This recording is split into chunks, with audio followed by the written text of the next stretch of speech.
Zay zany ny toromarika avy amin'ireny mpanamboatra ny kojakoja ireny alana amin'ny fahasimban'ny fitaovana ao tokantranao fa mizotra araka ny tokony izany koa ny fanamboarana ny fotodrafitrasa eny amin'ny commune Ivato.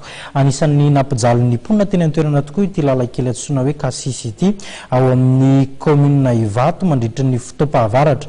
Efa ao anatin'ny fotoam-pahavaratra sika amin'izao fotoana izao nitondran'ny commune fanamboarana noho izany lalakely izany.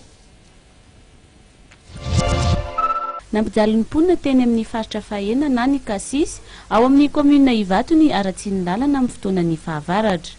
Feno fotaka tokoa mantsy io lalana io rehefa avy ny orana.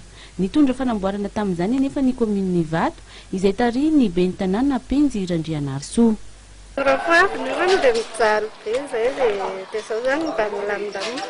Tonga nitsidika izany fotodrafitrasa izany androany ny lehiben'ny distrikta Ambohidratrimo nijery ny firosoan'ny asa no nidinany teny an-toerana raha ny nambarany. Efa nijerena teo ny fandehan'ny tranopon'olona izay ao Mandrosoa dia nijery teo tsika eto ny lalana aty amin'ny Kasisy izy ity.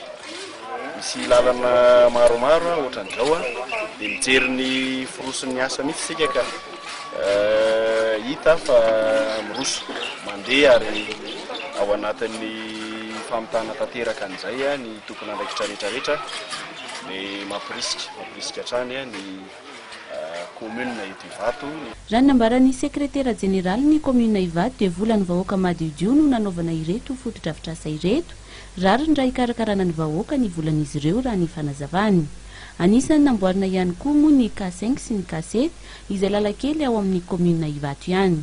Ny tena antony voaloha dia io le antsoiny mera hoe redevabilité satria ireny fotodrafitrasa hitantsika rehetra dia vola madiodio tato amin'ny commune daholo reny ary vola madiodio tato amin'ny commune zany dia vola avy amin'ny vahoaka ka rariny sitsina ohatra ka miverina ny vahoaka daholo le izy dia ny fanasoavana ny andavanandro ny vahoaka zany nataony laharam-pahamehana. Misy moa reny fandraisana some sy sisa teto amintsika reny natao samy nazo ny anjara daholo na ny vahiny fa indrindrindrindra ny vahoaka eto Ivato zany no karakaraina izay mahatonga ny fotodrafitrasa. Ankoatra ireto lalana ireto dia nisy ihany koa ny fananganana tranopokon'olona ao Mandrosoa Ivato. Aingana ny fandehanan'ny asa ao amin'ity commune ity satria efa misasaka ny asa fanamboarana ity tranopokon'olona ity raha ny fanazavana voaray.